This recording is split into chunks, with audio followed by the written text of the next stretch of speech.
J'aimerais qu'on revienne maintenant sur ce drame qui a eu lieu à Bezons, dans le Val d'Oise. C'est un octogénaire qui est décédé et qui avait été violemment agressé quelques jours auparavant. Il est décédé 4 jours plus tard, des suites de ses blessures. Fanny Wegscheider, que s'est-il passé précisément ? Eh bien, tout a commencé lundi dernier, donc à Bezons, dans cette commune du Val d'Oise. Jean, un homme âgé de 88 ans, descend dans sa cave, comme il en a l'habitude régulièrement, pour aller chercher des bouteilles de vin, des conserves. Il descend vers 18 h lundi. 1 heure après, ne le voyant pas remonter dans l'appartement, son épouse s'inquiète. Elle descend dans la cave et là, elle retrouve son époux ensanglanté, la tête au sol, le visage au sol, baignant dans son sang.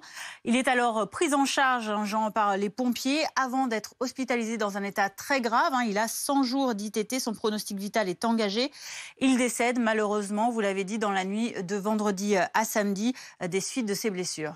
C'est grâce à la ténacité de la police judiciaire que 2 suspects sont ensuite finalement interpellés. Exactement, en effet, parce qu'au départ, il n'y avait pas d'enquête ouverte, puisque le médecin du SAMU qui est venu sur place constater les blessures de Jean a conclu à une chute accidentelle dans la résidence. Mais les policiers qui étaient là également, eux, ont commencé à douter de ce diagnostic.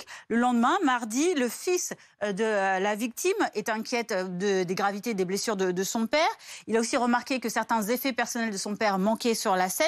Alors, il décide de contacter des policiers qu'il connaît, parce que lui, il travaille à la Fourrière, donc il connaît certains policiers, il les contacte. Et c'est en regroupant ces informations, mais aussi la déclaration de sa maman qui dit avoir observé, avoir vu un homme assis sur un canapé d'un espace commun de la cave à ce moment-là, eh bien que la police, les enquêteurs décident alors d'ouvrir une procédure et d'alerter la police judiciaire. Mercredi, donc le surlendemain, cette dernière, la police judiciaire constate que la victime est polytraumatisée de la tête aux pieds. Alors elle appelle immédiatement le parquet de Pontoise pour qu'il se saisisse de l'enquête. C'est alors qu'il remonte à 2 voisins, 2 frères âgés de 30 et 33 ans. Les 2 hommes sont alors interpellés puis placés en garde à vue. Mercredi, les perquisitions à leur domicile permettent alors de retrouver notamment une paire de chaussures ensanglantées. Le sang s'avère être celui de Jean, la victime. C'est 2 jours plus tard que les expertises ADN le révèlent. L'un des 2 suspects, âgé de 30 ans, reconnaît alors avoir roué de coups la victime pour un motif un peu fantaisiste. Il est mis en examen, incarcéré à la maison d'arrêt du Val d'Oise et déféré pour être présenté à un juge d'instruction. Une information judiciaire est alors ouverte vendredi soir pour tentative d'homicide volontaire. Quant au 2e frère, lui, il tenait des propos assez incohérents pendant sa garde à vue. Il est alors hospitalisé en psychiatrie pour une expertise ordonnée par la justice. Les 2 frères sont de nationalité française et ils sont très défavorablement connus de la police. Merci beaucoup Fanny Wegscheider. Pierre-Anne Logéry est avec nous. Bonjour. Bonjour. Vous êtes l'avocat des 2 frères. Oui. Dont on vient de parler. L'un qui est mis en examen et écroué dans une maison d'arrêt du Val d'Oise et l'autre qui est actuellement hospitalisé en psychiatrie. Il l'est toujours d'ailleurs au moment où on se parle. Bien. Oui, toujours. L'un des 2 hommes, l'un de ces 2 frères a reconnu les faits. Mais le motif de ce qui s'est produit, de ce meurtre, n'est pas clair. Est-ce que vous pouvez nous éclairer ? Oui, alors d'abord, je voudrais vous dire que la mort de quelqu'un, c'est toujours une tragédie. C'est une tragédie pour sa famille, mais c'est aussi une tragédie pour la famille de mes clients, qui aujourd'hui sont extrêmement marqués par cette histoire, cette affaire. Et il ne faudrait pas mettre les gens les uns contre les autres. Je veux dire, moi, j'ai la mère de mes clients qui est extrêmement choquée par ce qui s'est passé, et je voulais que ça soit dit. Puis la deuxième chose, c'est que vous savez qu'il y a un secret de l'enquête et un secret de l'instruction. Vous avez la possibilité, vous, d'avoir des sources. Moi, j'ai pas la possibilité de violer l'enquête et l'instruction. Donc, effectivement, la réalité factuelle, c'est que mes clients sont l'un actuellement en détention, mis en examen pour tentative d'homicide. Ça va d'ailleurs probablement évoluer parce que malheureusement, ce monsieur est décédé. Donc, il y aura un supplétif, comme on dit, pour que cette personne soit éventuellement mise en examen pour d'autres raisons juridiques. Et le deuxième est en psychiatrie. Maintenant, quant à vous parler d'aveu, je ne peux pas vous parler de ce qui a été dit dans le cadre de la procédure. Néanmoins, sur ce motif, encore une fois, est-ce que vous pouvez nous expliquer pourquoi est-ce qu'on parle de motif ubuesque ou fantaisiste Est-ce que vous en savez plus?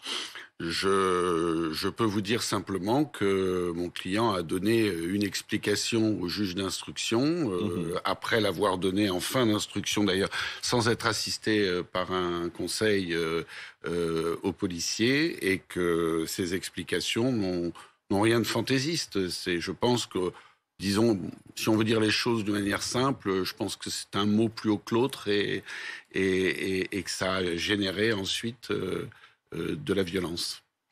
Une violence extrême, un déchaînement de violence, même, visiblement. Alors ça, c'est ce qui a été dit, un déchaînement de violence. Il y aura forcément une autopsie dans ce dossier, et l'autopsie nous permettra de déterminer quelle est la part de la violence et quelle est la part, malheureusement, du caractère vulnérable d'une personne de 88 ans.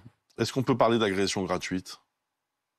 Je pense pas qu'on puisse parler d'agression gratuite à partir du moment où on sait que les deux personnes qui sont aujourd'hui impliquées dans cette histoire, que ça soit celle qui est aujourd'hui en psychiatrie ou l'autre qui a été incarcérée, ont probablement de lourds problèmes psychiatriques qu'il appartiendra à un expert de déterminer. Ils sont aussi très défavorablement connus des services de police.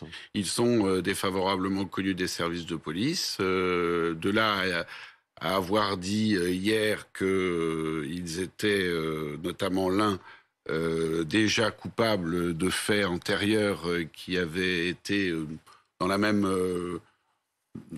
configuration que ce qu'on lui reproche aujourd'hui, c'est inexact. C'est-à-dire qu'il y a des faits de violence, mais qui n'ont rien à voir avec des violences telles que celles qui sont aujourd'hui reprochées à l'un des deux. Pourquoi remettez-vous en cause les aveux de votre client? Je ne remets pas en cause les aveux. Je dis qu'il y a eu des déclarations qui ont été faites dans le cadre d'une procédure de garde à vue, et dans le cadre de cette garde à vue, ce garçon n'était pas assisté par un avocat. Je ne sais pas quelles ont été les conditions dans lesquelles il aurait fait des aveux. Je n'en sais rien. Je peux simplement vous dire qu'il appartiendra au magistrat instructeur qui est chargé de l'enquête et de poursuivre l'enquête, de le déterminer. Est-ce que vous pouvez me dire pourquoi ces deux hommes étaient présents à cet endroit? Parce qu'ils y habitent. Qu'ils faisaient? Parce qu'ils y habitent. Ils n'habitent pas dans la cave? Non, ils n'habitent pas dans la cave, mais effectivement... Que faisaient-ils dans la cave? À cet endroit-là, d'abord, il n'était pas deux dans la cave, déjà, premièrement. Et ensuite, celui qui était dans la cave était dans une cave, vous le voyez à l'antenne d'ailleurs, où il y a un canapé, et c'était un endroit où ils se réunissaient, où ils allaient de temps en temps. Merci maître, merci d'avoir... Vous m'autorisez, monsieur Toussaint, à dire deux choses, si vous voulez bien. J'ai entendu hier un certain nombre de politiques récupérer cette affaire.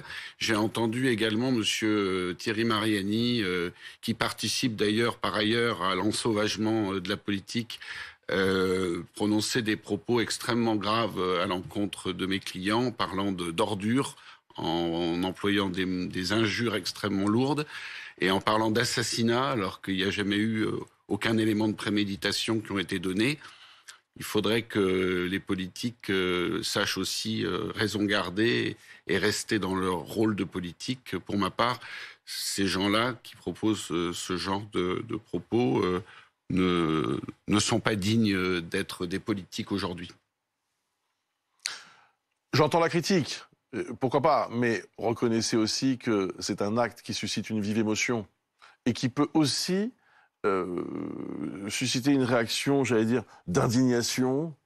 Et c'est difficile de ne pas être indigné, d'ailleurs, honnêtement. On a parfaitement le droit d'être indigné, je l'entends parfaitement.